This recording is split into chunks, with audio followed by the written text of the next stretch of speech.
I'm 24. I'm a music producer, born and raised in Lisbon, Portugal. My life back home was quite tough, to be fair. I remember me as a kid being at home mostly by myself because my parents could not afford nursery.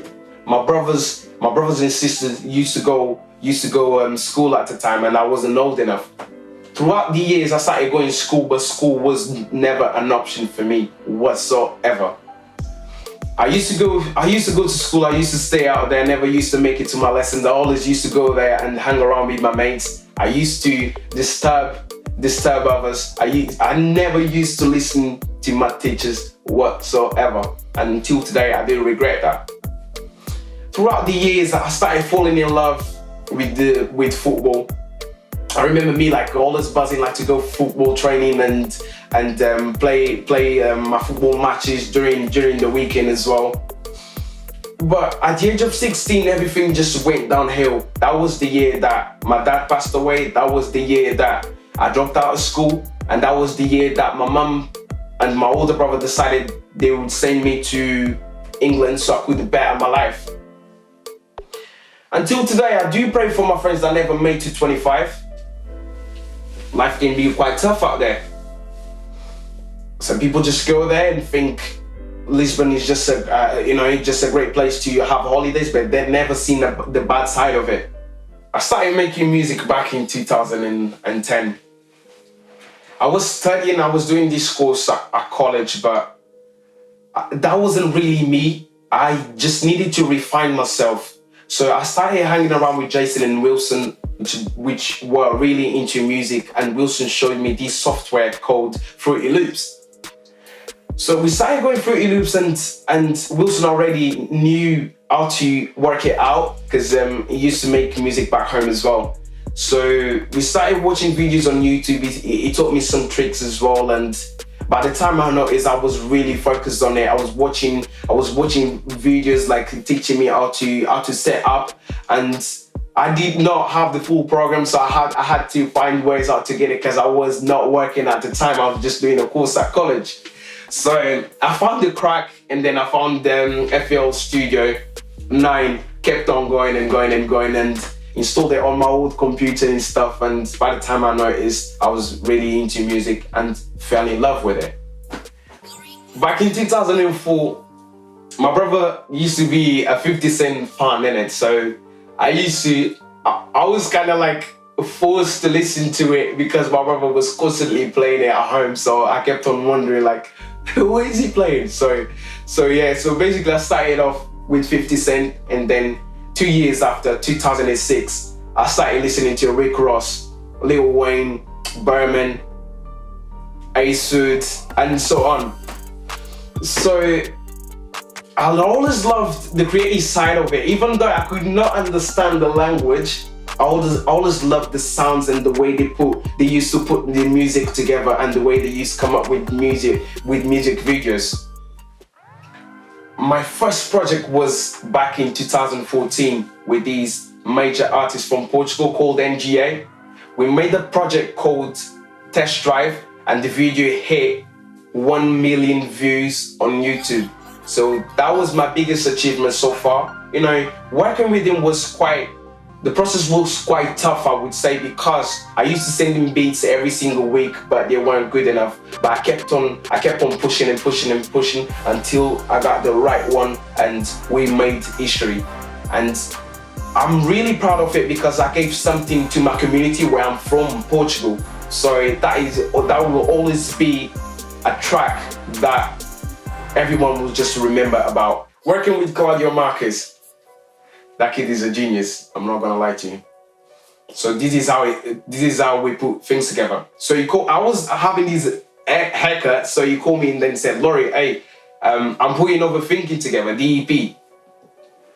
I need a sound, I need a different sound, there's something missing on it. I need you to send me something right now. So I jumped out of the chair, finished my haircut, got home, started going through all my beats and stuff, and when it comes to beats, he's quite fussy though, I'm not gonna lie to you, but he knows exactly what he's doing, which I love that.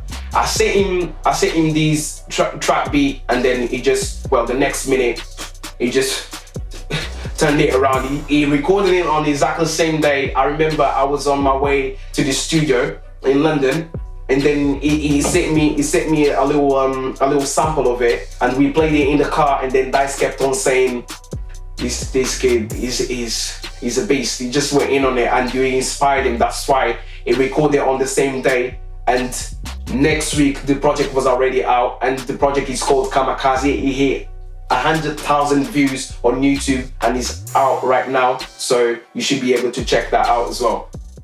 Working with K Kirk, that's actually interesting.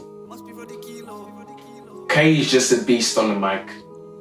Give him any beats, he just turns things around. He goes hard on the mic. I've never ever seen an artist that would overcome any challenge like he does. Very calm, confident, goes straight to the point, and he's known what he's doing. Very talented guy as well. He's always believed in my skills, and the way we put this project together was really great. To be fair, we were in the studio, me and Lory Beatz, the person that produced it with, the producer that produced it with. He's the one that produced Little Man, so you should be able to check that out as well. Koy pops in, and then he starts listening to the beat. We start going and going and going, and then he starts like going crazy on it. He's saying, "Oh, ready up, load that." He's just as soon as I heard that, I said, I need to put this thing together with Roddy, and we need to flip this thing and lift it up and create a great energy and create a massive banger.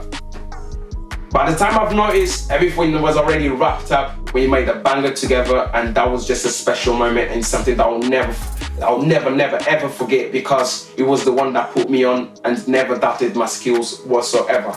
K Kirk Volume 4, track number 8, Ready Up, produced by me and Lory Beatz. Make sure you guys check that out, and I hope you love the sound of it. Dream collabs, that's actually interesting. I would love to work with Problem Beats. Problem Beats, when it comes to music production, he's got Portugal on lock, and not just Portugal, the internet business. So you really need to go check him out, because the boy is dope. Problem is also like a mentor to me. Anything I ask him, he makes it happen. If I text him right now, he'll just come back to me and say, "Lory, I got this, Lory, I got that." So he always believed in my skills, and as soon as I put major projects out there, is the right person, having an opinion and telling me what I've done right, and I always take that on board. So that's my boy right there. So whenever you hear a beat made by me and him on it, will be a problem, and I promise you that. Another producer that I would love to work with as well is Scott Styles, the one that made Gigs Whipping Excursion. He's making noise out there, and I believe if we ever get a chance to stay in the same studio, like for a session, we will just make some fire, I'm pretty sure. And another producer that I would love to work with as well is Lory Beatz. We're already in talks. I'm trying to put that together with a major artist as well and create something special. I'm going to continue working with K Kirk. Me and Lory Beatz, his producer. We're gonna create more projects and see if we can actually, keep things going and do all the projects going, and perhaps I'll be producing his next album or mixtape, which he should be able to cover that in the future as well. So I'm just gonna keep on working. So I've got another project coming out with Claudio Marquez, which will be announced soon as well. And I'm just gonna keep on focusing on me and keep working towards my legacy. What motivates me? Another interesting topic. My mom always used to work 12 hours and still is. She always ensures food is put on the table. Even when there isn't, she finds a way and puts things on the table. And this is what keeps me going and going and going. My dad used to be a businessman. Always used to ensure that food was put on the table and everything was looked after. When I didn't have food, I used to ask my neighbors. My neighbors used to look after me because my parents used to spend so much time at work. You know, things weren't easy at the time. This is what keeps me going, so I can put my mum in a better position in the future. Surrounding myself with great people like my brother. He's a boss man, he's into fitness, you know, and he has a bright future as well. Really goal-oriented guy, he always puts me on the track. I have my boy Dice, he has his own business as well. We also doing a business venture together, which we will be in now soon as well. I've got Amadou, I've got Veronica. Everybody around me is doing great things, like, and that's what keeps me going and going and going, and you know, and that keeps on growing, and we're doing things like for the family and lifting ourselves up and motivating each other. So it's more like surrounding yourself with motivated people and goal-oriented people. Untouchables Records. Untouchables Records was created by my boy Dice. He signs artists, he makes videos, he records artists, and he has himself a studio as well, and that's his business really. That's his first income. And Visions is more like a partnership. It's a music production, and I came up with it, which I'll be creating a production team, which we will be producing for other people. We'll be teaching people how to put music together. We'll be advising people. And, you know, we're doing more sort of like a family thing and lifting ourselves up and helping each other so we can be better in life in the future. Shout out my boy Dice, CEO of Untouchables Records, Amadou, Veronica, Ronnie Kilos, K Kirk, Giorgio, Elson Barbosa, Claudio Marquez, Problem on the Beats, my older brother Manso, Tiago, and so on. I don't want to miss out on anyone, but everyone that's been part of my journey so far, I do thank those people for the love and support, and the team is getting bigger.